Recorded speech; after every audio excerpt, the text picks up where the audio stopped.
Hey everyone, Happy New Year. This is Hudson from Street Life Ministries coming in for my monthly update. I want to do this quick and concise so that you watch it all and are blessed and are able to hear what's going on. Well, in the month of December, we had our cookie outreach where we made cookies for a whole week long and we're able to bless so many people with them.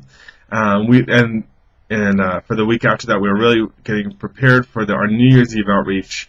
Our New Year's Eve outreach was right after Christmas break, from the 27th to the 1st, where we had teams from all over North Carolina, Ohio, Brazil, Maine, New Hampshire, New Jersey. They all came together for the sole purpose of seeing God move in New York. And they worked at Tompkins Square Park, and Flushing in Jamaica, all over the city.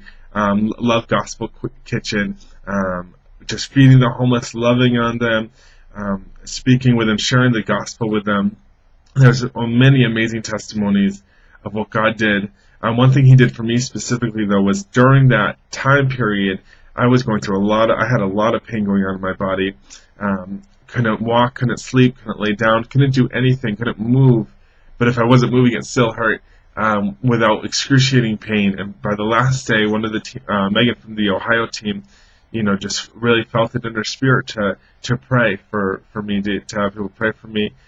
So they all came over, laid hands on me to pray that God would heal me, and immediately I started feeling a real burning sensation over where the core the core part of the pain was, and immediately it was just gone. And I was so overwhelmed, I didn't know what to believe because I felt like I should have been in pain, but I wasn't, and I didn't know. I kept moving around to see, but it was gone. God completely healed me. It was amazing. New Year's Eve outreach was so good. I'm so glad to see all these people that I knew. I love everyone, and I love the energy that the teams bring. After the New Year's Eve outreach, we had Wesley and myself went with Coasting Consultants to work at Manhattan Christian Academy for the week, mentoring and discipling the kids. It was an amazing time where the Spirit really broke out in amazing ways.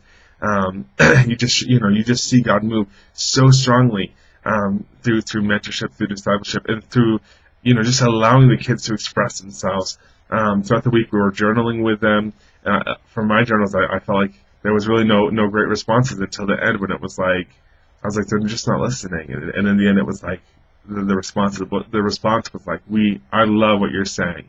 And I was so blessed by that. On Thursday, we had an altar call, and that just ran for I think an hour and a half, 2 hours extra. Where kids were just at the altar crying and crying before God, and you could just see God moving so strongly, and it was so amazing, one, to see the kids move, but it was also amazing to see the principal just allow that to happen, to allow, to get out of the schedule of the day, and to allow the Spirit to move, even though sometimes I know, even being in a Christian school, that sometimes it's something that kids just do. This was just so real, and it was so sweet. The fragrance of God was just really there. And I was so blessed to see that being allowed in a Christian school.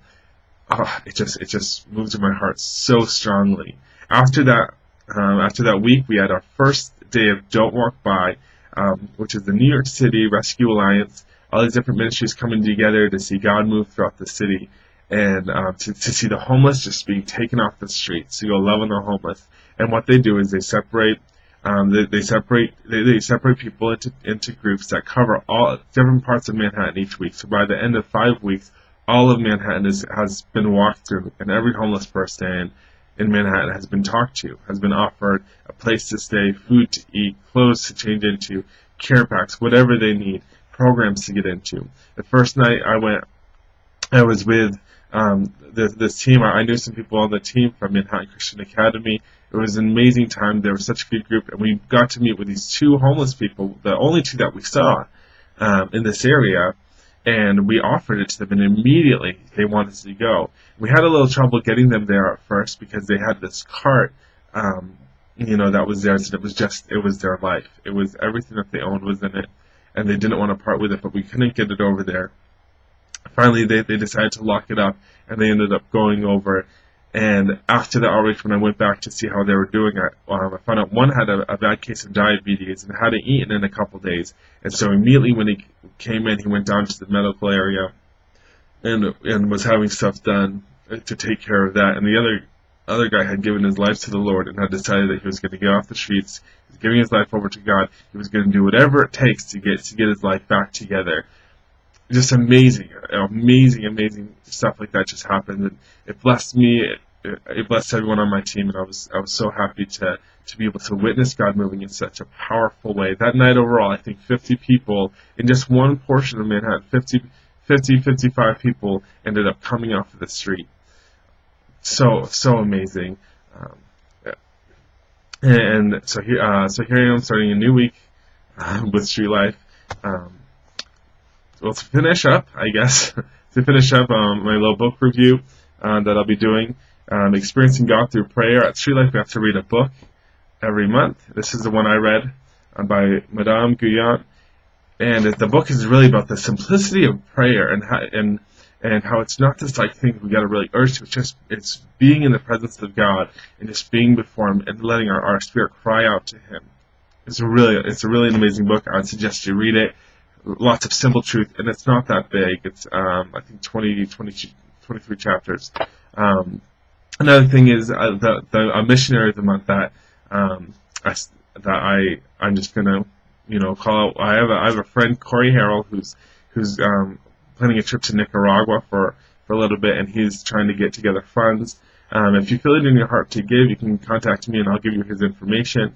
But each month, I'm gonna endorse someone. I'm gonna talk about someone that I think that you should get to know, whose hearts, these people's hearts are really where they need to be, and they just need help financially and prayer. So if you're willing, if you feel God leading you, Corey Harrell going to Nicaragua, and I know he needs a good chunk of change before he can get there. So if you feel it in your heart, let me know, and I'll give you his information, and I'll connect you with that. Last but not least, I know you've all been waiting for this, is the cooking tip of the month.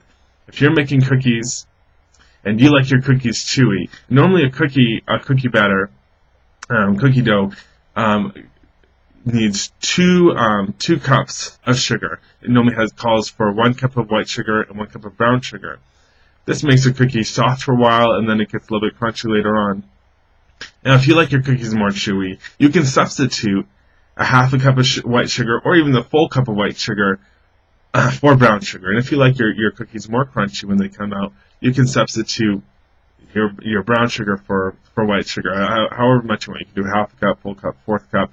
But you're always going to have 2 cups of sugar, but you can substitute whether you want brown sugar or white sugar. The more brown sugar, the chewier they're going to be. The more white sugar, the crunchier they're going to be. Well, I hope you're blessed. I hope God speaks to you this month in many ways, and that the peace of God is just poured out over you. Be blessed, and I hope to see you soon. I love you all.